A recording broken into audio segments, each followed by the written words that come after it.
Hey, Josh. Thanks, buddy. Thank y'all. We're just waiting on, they're just finishing up voting and I'll be up.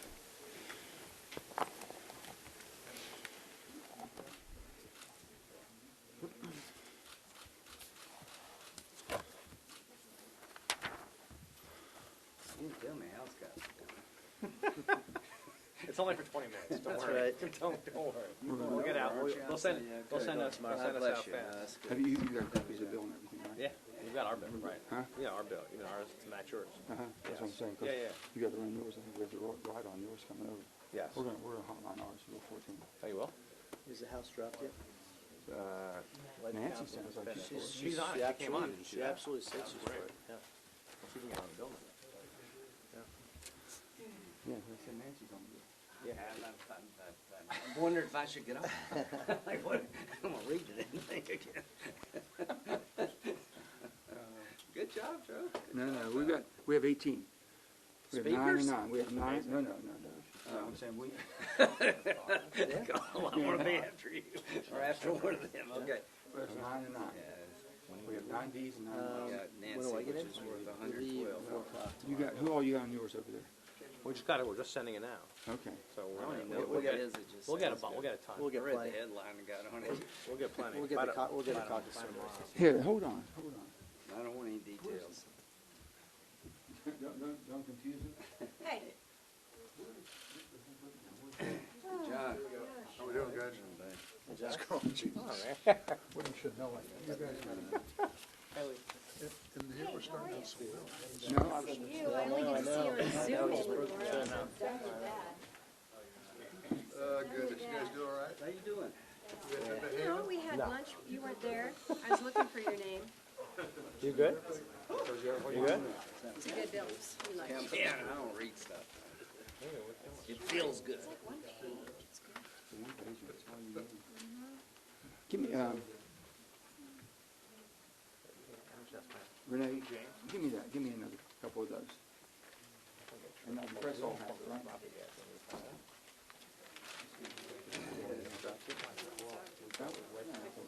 Is it identical? What's that acronym? You all. Yeah, I got that. John, you got this. It's good. That's all I need? All I gotta do is read this? Right. Like I'm in a revival meeting. That's you. That's not me. It's not, yes it is. That's Putin calling. Whose phone is ringing? The Russians are I've never calling. heard that Did you get a new phone? I got all kinds of things. They're going net to Joe's bill. Net. Yeah. Yeah. We've been trying to find his yachts. I'm trying to trade up. You found one. Somebody found You one. like that? Gary got that in a heartbeat. Exactly. We don't care. Everybody got, who are we waiting on, you think? I don't know.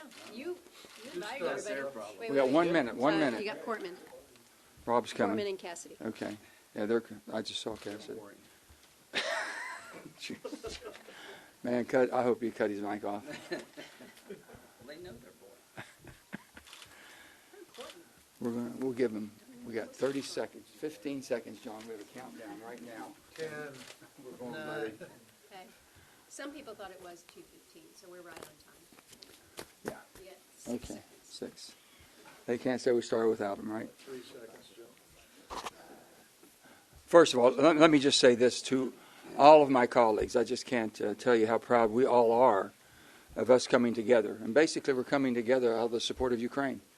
What's happening in Ukraine is absolutely the carnage we see going on.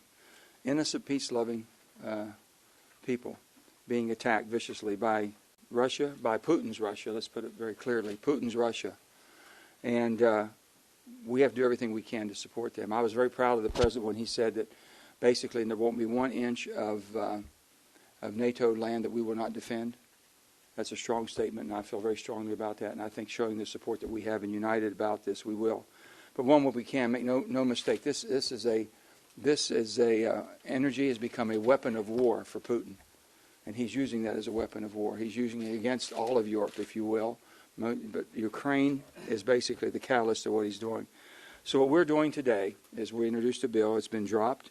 We have, I think there's 18 of us, 9 Ds and 9 Rs, that are on this piece of legislation that basically bans the Russian Energy Imports Act. That's all it is. We're banning Russian Imports Act. What we're banning is basically petroleum products, crude oil, LNG, coal, mostly all fossils coming in the United States and whatever they should be. It's an impressive group that we've put together here, but we're also united. And basically, if we can't show the uniting support that we have for Ukraine and backing Ukraine and making sure our allies, NATO allies, know how supportive we are and that we're united behind them too and protecting them, if we can't do that here, that's going to be very hard to have them holding lines together, and that's been always my concern. I've said this as a young person. I think I'm the oldest person here. No. Let me just say, I've never been more concerned since the Cuban Missile Crisis. As a young 15-year-old, I remember that vividly. And man, we were scared, I mean really scared that what could happen because we knew the effects of a nuclear war. I'm as concerned now about what this could escalate into if we don't do what we're doing now and stop.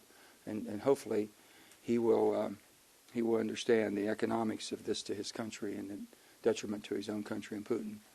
So with that, I think we can show solidarity here, but also we can make a difference. It also shows you the fragility of energy in the markets around the world and what we're dealing with. The United States has the ability to backfill and help all of our allies around the world as they use this energy as a weapon. But we have to make sure that we're doing ours. We do it cleaner than anybody else. We do it in a better fashion than anybody else. And we have the ability with the reserves to do much more during this time of crisis. So I hope we all take that in consideration. So we're going to step up, and we're asking the government to step up. I've spoken to most of the largest CEOs, petroleum CEOs in the United States that basically are all over the world. They have markets over the world. They have their tentacles everywhere in the world. And spoke to all of them. And I asked them, I said, I want you to do everything you possibly can. They said, we have basically started aggressively pulling back all of our investments and pulling back all of our dependency on Russian products. That's great. I applaud them for that. And I said, I need you to do something else. I need you to make sure you make a commitment that basically the United States economy and the citizens of the United States will not be impacted because of corporate profits or shareholders' profits, whatever it would be, during this period of time of crisis. They all said this is a matter of national unity for us too. And I was very proud to hear that. So I'm going to say that everyone seems to be very much on board 100% and supporting this effort. So with that, I have no concerns that we should have any shortages right here. So the United States of America in 2019 was producing 12 million barrels a day, 12.3. We're down 11.2 because of COVID. Market dropped off. We have no problem at all ramping back up with what we already have ready to go. So we can backfill that. We have a tremendous amount of LNG. We have a tremendous amount of gas that we can produce the LNG for. We're expanding on our exports as far as with our LNG terminals. Germany is putting 2 terminals to receive LNG, so they don't have to depend on Russia. And it's up to us to make sure that we connect all of that together. So without further ado, I want to thank one of our co-sponsors, one of our lead co-sponsors, and everyone you see here. This is a bicameral event. You have House members and Josh Gottheimer and Brian Fitzpatrick here. And then basically the group that we put together. So I'll bring Lisa Murkowski up at this time. And Lisa, if you will. Thank you. So it's good to be working with my buddy Joe Manchin on bipartisan things. There's been a flurry of bills that you have seen, ideas floated out there in the past week, bills that have been introduced. I think the difference with what you have here is this is bipartisan. This means it actually has some legs, and the fact that it is bicameral as well, I think, is one of the reasons why you've got so many folks that are gathered here today, because this is actually something that can make a difference, that can get Putin's attention. Senator Manchin has used the words, Putin is not afraid to weaponize energy. He's been doing that. We've seen it all along into this lead-up. And there's been an approach and a policy from this administration that says we don't want to do that. We don't want to put that on the table. Well, I'm sorry, sir. It's already on the table, and it's been put on the table by Putin. And so what can we do to respond? Well, I will tell you today, our message should be pretty clear and pretty simple. No more Russian energy should come into the United States for the duration of this bloody, horrifying, and unprovoked war against Ukraine. So this measure is in direct response to what Russia is doing with the bombing of the schools and the hospitals and the apartment buildings, forcing the Ukrainians to flee their country, killing the innocents that remain, and using some of the worst weapons in the world and indiscriminately to do it. So these are not just acts of war, they're war crimes. And there should not be a single additional American dollar allowed to finance these atrocities. So the president has said, I'm going to use every tool in the toolbox. Mr. President, this is a tool. This is a tool. The one tool that might just force Vladimir Putin to sue for peace here. So we've got an opportunity here to address this. We in this country can move today to ban Russian energy imports. So we know that we've been bringing crude oil, Russian crude, into this country and oil products. But we've been seeing those numbers drop. Back in 2021, everyone's looking at those numbers. It's about 700,000 barrels that were coming in. We've started to see companies that are basically self-sanctioning in light of Russia's activities. According to EIA's preliminary data, U.S. crude imports from Russia were near zero at January. So to Senator Manchin's point, we can backfill all of this, but I think people need to kind of put it into context in terms of how much we might need to step up. I'm confident that we can fill the supply gaps by American production along with our allies in Canada, for instance. So I would urge the president, take your counterproductive policies like taxes and royalty hikes, take them off the table. Give the industry the confidence that it needs to be producing more. He might not want to hear this, but I think the most important step that can be taken right now to lower domestic gas prices, because that's what everybody wants. How are we going to get the prices down? It's almost psychological in nature. He's got to change course. He's got to embrace American energy. He's got to tell the public that he's doing this. That's going to do a lot more to calm than some temporary SPRO sale. We've seen that. You don't get much mileage out of that in terms of reduction in the price. You don't see it calming the markets. So to me, this is clear as day. We are not going to send Russia any more U.S. dollars to help them kill innocent people. This bill will do it. It's bipartisan, it's bicameral, and it needs to move, and it needs to move today. So let's go to the other side of the House here. Josh Gottheimer. Thank you very much. Thanks, Lisa. Thanks for inviting us over. We will leave within a half hour. Don't worry. Thank you, Joe, for inviting us, and Lisa. Thanks very much. And it's great to be with all my colleagues and with Brian Fitzpatrick, who's co-chairman with me of the Problem Solvers Caucus. You know, in times of great distress at home or abroad, we have always done best when we've stood together as one nation with our allies. As Putin's forces continue their brutal invasion into the Ukraine, the United States must stand strong against the Russian dictator. So we're joining together today to cut off Putin's largest revenue source and to support America's own energy independence and security. And we're joining forces both across the aisle and, as Lisa said, across both chambers to lead bipartisan, bicameral legislation to ban Russian oil and petroleum from being imported to the United States. And as we're announcing today, and as I'm here with Brian Fitzpatrick, who I mentioned as co-chair of the Problem Solvers Caucus, we plan to bring, not only lead in the charge in the House, but of course to bring it to the Problem Solvers Caucus for consideration. We've already taken critical steps. The Commander-in-Chief has responded quickly and aggressively to the conflict, rallying together with our NATO and democratic allies, helping build an international coalition to counter Russia, support Ukraine, and protect democratic values. We've shut down Putin's access to assets in the United States and sanctioned Russia's major banks. Important first steps, but to truly deter Putin, we need to do more. Just today, my home state of New Jersey, there, the governor, Phil Murphy, signed an executive order requiring all state agencies to temporarily revoke any contracts, permits, or licenses currently issued to companies controlled by Russia or Belarus. This is the type of impactful action we need. But now, despite widespread condemnation of Russia's actions, the United States must do more. And we have to continue to do more to import as well more than 500,000 barrels of oil each day. That must stop immediately. By banning the import of Russian oil here in the United States, we have the opportunity to work with our allies to stabilize the energy market across the world, safeguard our nation's energy security, and boost our own energy independence. It's time to ban all imports of Russian oil. And the U.S. and our allies have already announced the initial release of 60 million barrels of oil from the Spro. Obviously, we've got to do more.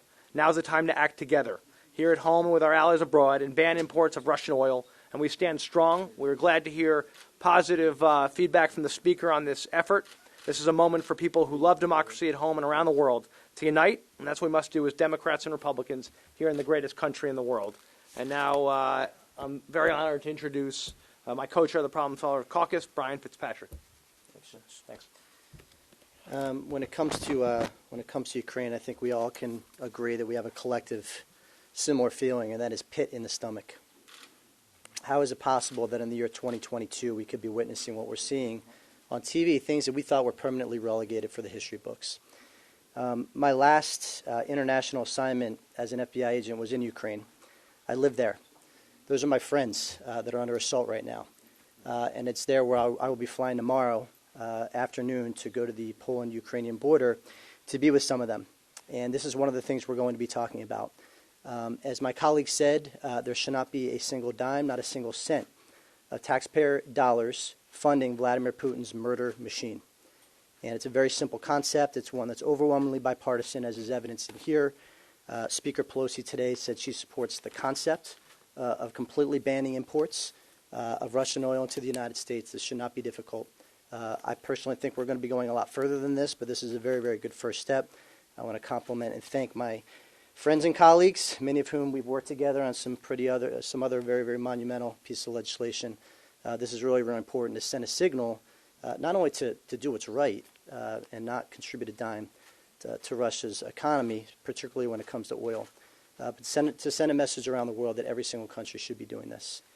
We have to tighten the noose around Russia's economy if we want to continue to deter him from killing innocent, amazing, courageous Ukrainian citizens, many of whom, close to half, were born after 1991, after they won their independence. They know little of and want nothing of Kremlin rule. And we got to do everything we can, as my colleague said, in our toolbox to make sure that we stand behind them unequivocally and unapologetically. Senator Tester from Montana. Thank you. It's been said already, Putin has weaponized energy. I don't believe this country should be importing anything from Russia, but the fact of the matter is energy is something that Putin depends upon for his finances, and he's depending on it to fight this war in Ukraine. We see the tragedy that's happening in Ukraine for the last week. It is the very least that we can do to stop any energy imports into this country. I think it will have a dramatic effect, and it will send even a bigger message that the United States is in this with the Ukrainians for the long haul. I just want to thank Joe and Lisa for bringing us together. We almost got the band back together, guys. No, looks good. But thank you very much. If I could see, I'd tell you who's next. And John, We'll talk Portman, it says. who's up there? You're up there, buddy. Oh, me? Okay. So Nancy Pelosi is with us, which made me wonder, what am I doing? She's right. Putin brings everybody. Yeah, listen. You've done something Putin nobody else could do. And so I want to thank Joe and the whole squad up here for getting us behind an idea that's long overdue but not too late. So this will be a significant blow to Putin's war machine. A crippling blow would be if other countries would follow our lead. So here's my call. Listen to what we're doing here in America and follow us to the extent you can. Lisa mentioned suing for peace. Putin's never going to sue for peace. How does this end? Eventually, the Russian people are going to have to decide to get rid of this guy. As long as he's your leader, you're going nowhere. The world has turned a blind eye and a deaf ear to war crimes and murder and thievery for the past 20 years. The Ukrainian people have broken that cycle. None of us are going to treat this like Syria, which was a disaster, where we beat our chest and forget about it. This is about to become an insurgency. Cities will fall, but the Ukrainian people will not fall. So this is an emergency declaration. It's a really smart idea, Joe. This is a national emergency. We're going to suspend Russian imports of oil during the emergency. Well, I'm here to tell you this is going to go for a very long time. This won't be weeks. This could be years. And what I hope will happen over time is that the world will follow our lead here. If you hit him in the energy, the oil, gas sector of his economy, he will fail. Never in the history of warfare has a bad guy been so exposed as Putin is today. The revenue from oil and gas keeps him afloat. If we can isolate the oil and gas sector, produce more here at home, that will do more to end this war than any single thing I can think of. Rob? Well, John first. John Hickenlooper. And then Rob. Well, I'd like you to echo the gratitude of everybody to getting the band back together again. Yeah, Thanks, the band. Joe and Lisa. You know what? In 2021, we imported about 700,000 barrels of Russian petroleum products per day. At present prices, that's pretty close to $75 million a day. That's going to fund their war machine. And I think the U.S., as the leader of the free world, and I'm old enough, Joe, remember when we used to talk about America leading the free world? Well, the one thing you can certainly say about Joe Biden is he has unified the free world in a way that has never happened before. NATO's never been so unified. Switzerland is now on board with this.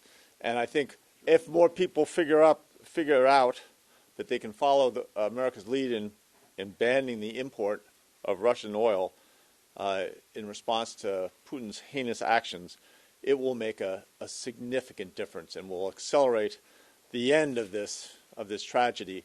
My beef, and I have a very good friend in Denver who did 2 years in the Peace Corps in Ukraine. So he's been talking to me for the last several months. And the beef is not with the Russian people. It's with Putin. And I think the sooner the Russian people recognize that the world is against their leader, that that opportunity will come and there will be a change. But until then, we've got to do everything we can in this country to make sure that we cut off those imports. It's going to accelerate the transition we're already seeing from into sun-driven energy and wind-driven energy, water-driven energy. That acceleration is only going to help make us more independent from these types of situations. Anyway, who's? Rob. Roll it up. So it's nighttime in Ukraine, and we will again see horrific images on our TV screens of artillery fire, missiles being fired into cities like Kharkiv and Kyiv. They're hitting apartment buildings, they're hitting hospitals, they're hitting daycare centers. Yesterday, they even damaged the Holocaust Memorial in Kyiv. This is indiscriminate shelling that is killing thousands of civilians. The numbers we have don't tell the whole story because there are people who are under rubble who we can't count. There are children, babies who are in NICU units that have had to leave the hospitals who we haven't counted. This is an atrocity. And the United States of America has an opportunity here, not just to lead the free world, but to help Ukraine more. And one way we can help the people of Ukraine more is to tighten the noose on the Putin economy. Oil and gas, fossil fuels is number one. John McCain's famous saying, this is a country of thugs that runs a big gas station. Without those oil and gas revenues, the Russian economy definitely craters. So between 50 and $70 million a day going to Russia. Why does that make sense? So of course I support this effort, and I thank Joe and Lisa and Fitz, the House members, Josh, who are with us today, because this is important that we be bipartisan, bicameral, and actually get something done here. It's not just about talking. This is about a crisis. People are dying. I was in Ukraine for the last congressional delegation. Gene Shaheen and I led it. It was in January. The people we met with are now in bunkers, fearing for their lives. I've been to the line of contact. The soldiers I met are now under fire. Some of them are dead. These are the people who have turned to us. I was in Cleveland on Sunday night at a rally. 1,000 people showed up in Cleveland, Ohio, Ukrainians, but also Latvians and Lithuanians and Poles and people from all over Eastern and Central Europe supporting this effort, knowing that they've been under the thumb of Russia before and the Soviet Union before, and they're not going to put up with it. They're going to fight. But instead of having them fight to the death, we need to help them be able to fight and survive and to be able to win. So I thank you guys for what you're doing here. I'm strongly in support of it.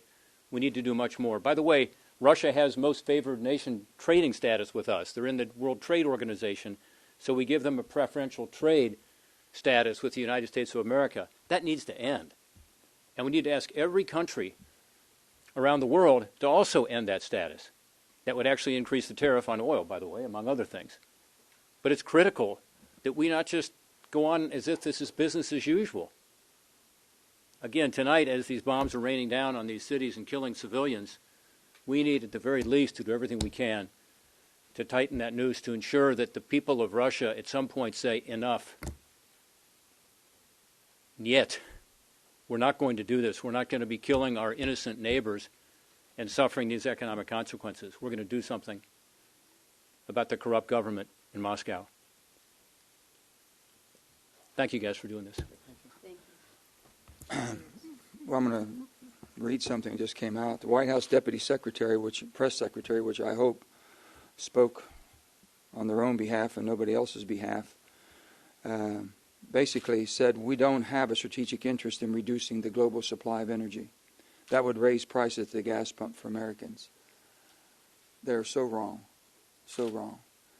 But if there's an inconvenience, because we have to basically change the corporate model of where you get the products to do what they want to do and how they blend, there's other places in the world other than Putin.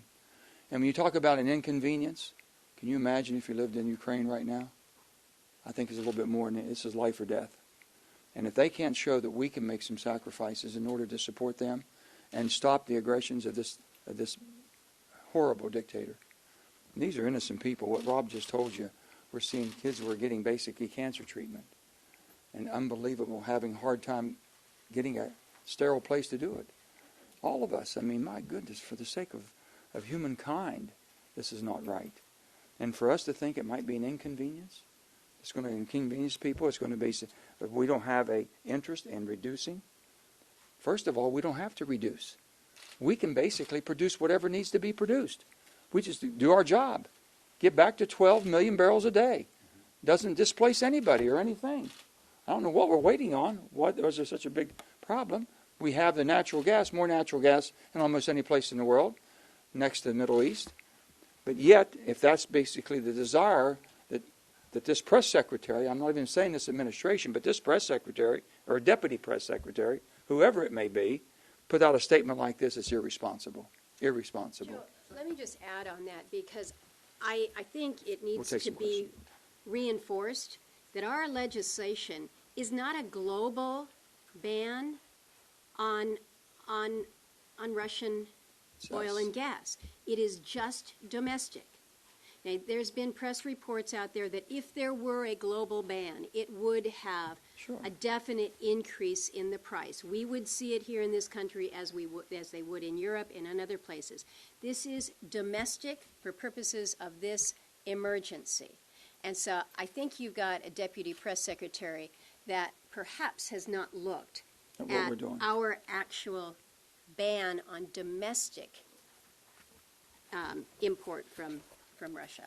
I spoke, I'll just give you a few of the corporations that we spoke to and making sure that we understood, or they understood. Conoco, Exxon, Chevron, Shell, Occidental, and Valero. Those are the biggest of the biggest that basically support the American market. They've all committed to do everything humanly possible to adjust wherever their sourcing may be, but have committed that basically they will absolutely pull away from Russian products. That's a strong statement from them. And do it by minimizing, if not affecting, the markets here, because they have to make some logistic changes. We did not reach back anything that might be coming this direction. We did not reach back and stop it. We said anything in the pipeline, but what we will do is stop anything further purchases. That's what we're trying to do. With that, we'll take questions to anybody up here. Why would you not think this is not the second time the sanctions, and based on what you just read from the White House, if that's in fact accurate, where you had bipartisan senators willing to put sanctions into place, ostensibly that was undercut by the White House. Now you're telling us you have a bipartisan piece of legislation here to cut off this importation of oil from Russia. They seem to be undercutting that. Isn't this the second coming of that? Well, I'm hoping that they did not understand, as Senator Murkowski just pointed out to you, they haven't seen or haven't read our legislation. We just dropped the bill. So the bill just dropped now. I'm sure that they are aware of it by now. They have it. The White House has it. They have it by now. Let's see what they do. That's the same thing that happened with the sanctions. And that's why that backfired. Well, let me just, the sanction, I'm not going to say that the strategy that was used there, I'm sure Lindsay can speak to it because he's involved on a day-to-day basis. But as I understand that the sanctions, and the reason they were trying to put basically the coalition of NATO. In order to do that, they didn't want to basically get ahead of them. They want everybody on board. Once Russia did what they did in the invasion of Ukraine, then they were able to move. That's what I'm understanding. This is different than that. This is absolutely different. And think about what has happened since kind of the deal fell apart, where there was supposedly a bipartisan deal, and then the White House comes in and says, no. That was 10 days, 12 days ago. Think about how the world has changed. You've got a unified group of allies, and the world has changed with sanctions out there. And Chad, to your specific question, I mean, I was one of the negotiators with Jim Risch and a couple others on our side, and this is entirely different. I just read the quote from Nancy Pelosi. I'm all for it. Ban it. I mean, our issue was we didn't have that kind of strong bipartisan support for pre-invasion sanctions, which is what we wanted to do. Would it have made a difference? Nobody can tell you that, but it might have. And now we are where we are. So we've got to go forward and I think be more unified and act more quickly. And that's why I love, again, as I said earlier, the fact that we've got the House and the Senate, Republican and Democrat all involved in this. It's a different situation. It has much, much higher chance of success.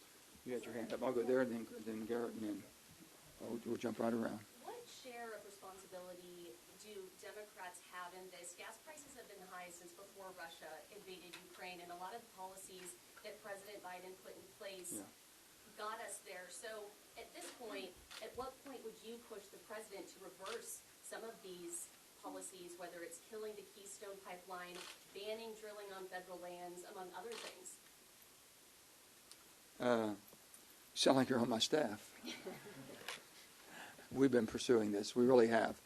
We have to have an all-in energy policy. There's no doubt about it. And I think what we see happening and what has happened in the last 2 weeks is something beyond our belief. We didn't think this would go to this event. We thought it, basically, with the might of that military, everyone would have backed down. We've seen the strength of freedom, of peace-loving people with freedom. We've seen that strength. We've not seen that type of backbone for a long time in the world. It's people willing to stand up and put their life on the line. Can you imagine putting your wife and your babies on a train for safety and you're going back in? Or people coming over, or Ukrainians that basically are going over there to fight now? I don't think anyone ever thought that would happen. So we have to rethink. I would hope the administration would. We're going to be talking to them in I think, very civil tone that basically this is a time for America to stand tall. You know, they depend on us. The world depends on us. Energy has been weaponized. We have the ability to basically counter that weapon. We really do.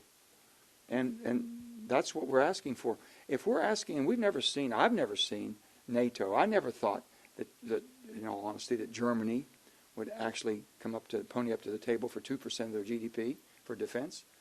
I've never seen Switzerland. I ever thought Switzerland would get off the bench. You know, God love them. They're just a peace-loving people. But enough's enough. If you've moved Switzerland off the bench, then we better get off the bench. I can tell you that.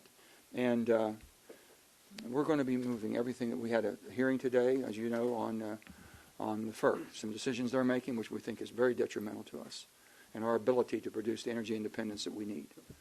If the president were to come before the American public tomorrow and give a speech saying that we in this country need to embrace the role that we can take on as a full energy producer, I think that that would do as much to send the signal to help calm the markets, to help address what we're seeing with the daily prices of fuel at the pump.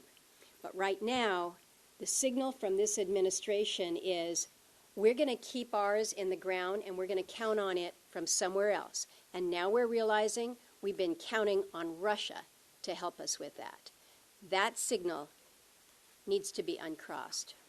I can't help myself. No. It's just too much here. No, I mean, your question is the right one, and you know, my view, I'm not speaking for everybody here, is this is about replacing Russian oil with American and North American resources that this administration has stifled, let's face it. And it's the executive order on public lands. It's the decision to stop the Keystone. Keystone, by the way, is 820,000 barrels per day. So more than all the Russian oil that has been coming in per day, even at its height at about 700,000. So there's replacement right there. Now, you know, that decision's been made. We are where we are. But there are things, Senator Manchin's absolutely right, we can do to just get our production back up to where it was. Finally, I've gotten a little heat on this issue from some folks saying that, gosh, that's bad for the environment. Because if you cut off Russian oil, then we've got to produce more here. Are you kidding? Who thinks that the Russian oil is being produced in a more environmentally sound way than American oil? I mean, they've got methane flares all over the country. You know, you can go online and look at the map of the world, and you see the methane coming out of it. It's much dirtier in terms of how they produce it. Then they got to send it here by ship, which creates a lot of CO2. So the notion that somehow this is going to be bad for the environment if we cut off Russian oil, just the opposite. It will lead to fewer emissions and also has obvious national security implications right now during this crisis. I'll give you an example. We have one pipeline, Mountain Valley Pipeline. If that pipeline is 95% built, they could finish it within 2 to 6 months. That pipeline would deliver 2 billion BCF, billion cubic feet a day, 2 billion cubic feet, to go into the market, to go to basically LNGs, to go to Cove Point, to be sent overseas. Immediately we could do that. So we have the ability to do what needs to be done. Yes. My question is actually for Senator Murkowski, because I think you were starting to address this in a point you made earlier.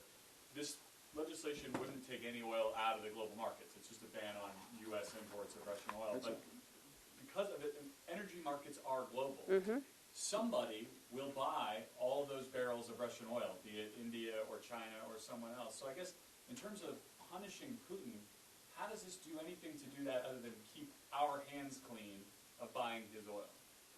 First of all, I think that there is a moral obligation here. I don't want U.S. dollars to be funding this carnage in Ukraine led by Putin. I think all of us should agree that that is not where we go. Now, it is a global supply out there, but it is not a supply without limitation.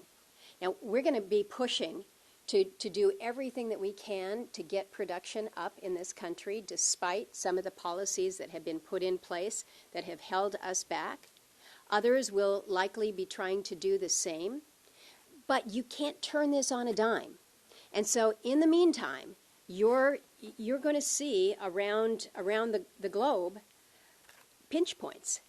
And what we all need to be doing is making sure that that pinch point is felt most forcefully in Russia, directly to Putin's accounts.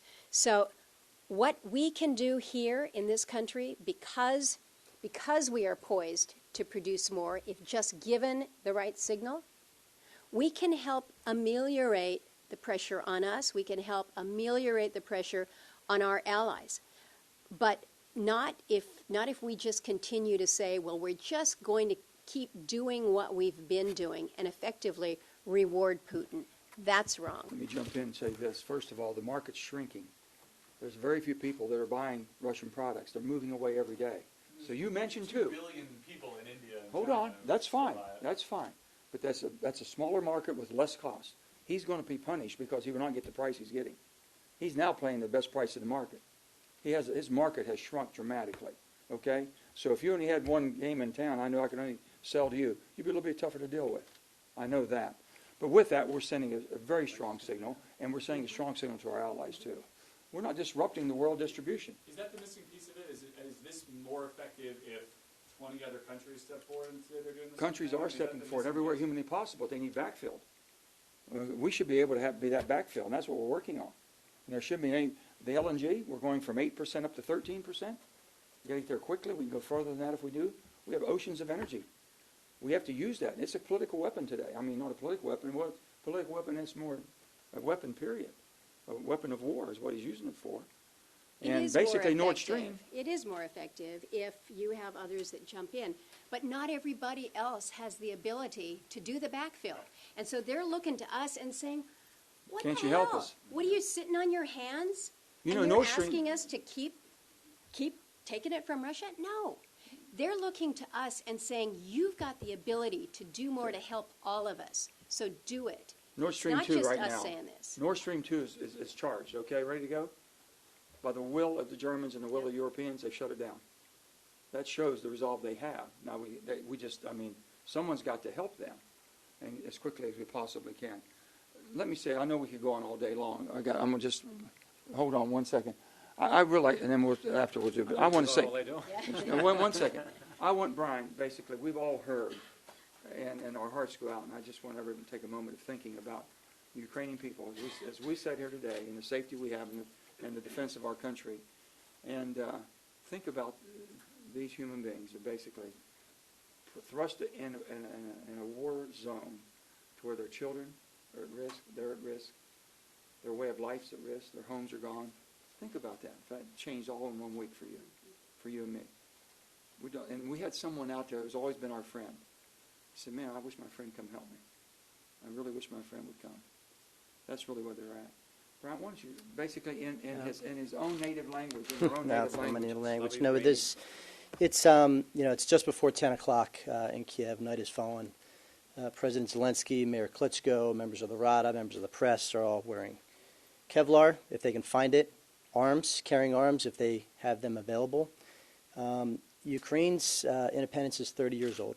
They're a very young country, and we were a very young democracy at one point.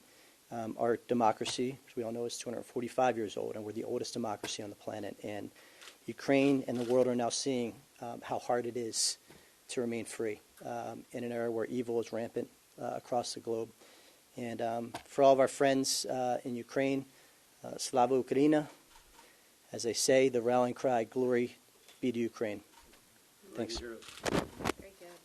Thank you. That's the right way to end it. Thank you. Are you confident that you can get 6 speakers for this, and what kind of outreach will you Well, I think I've never seen anything more bipartisan support than I've seen for this in a bicameral way. That quickly.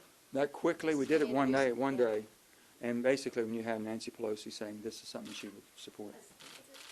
Wait a minute, hold on. If it means reducing reliance on foreign oil, does that add any urgency in your view to try to deal with your party on a reconciliation bill that contains a lot of the clean energy tax credits that you said you've been in favor of?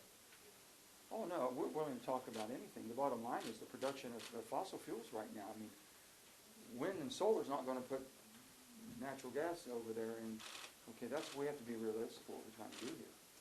The bottom line is we can go from 11 million to 12 million overnight. Overnight, if they just let us. We can build a pipeline in 2 to 6 months. It gets 2 billion BCF. We can do that. But the people that are fighting and taking to court all the time, and basically the administration, needs to step up and help us on that. And absolutely, we have to go forward with our climate solutions. I'm all for that. I've always been all for that. But it's an all-in policy. I'm not going to throw one out to win it for the other. You need the horsepower to run a country. You need the horsepower to be the superpower of the world and be able to have your allies depend on you. And we haven't been there for that. We've throttled back and never throttled back up. That's all I'm saying. And I'll just say this for my own. I would gladly, if ever was a poll being taken, they said, Joe, would you pay 10 cents more a gallon to support the people of Ukraine and stop basically the support of Russia? I would gladly pay 10 cents more a gallon. Senator Manchin, do you think people would feel that way after they've been told for months by everyone in Congress, inflation is attacked, it's a heavy burden? Inflation is attacked. This is war. Will people believe that? I have to ask them. Think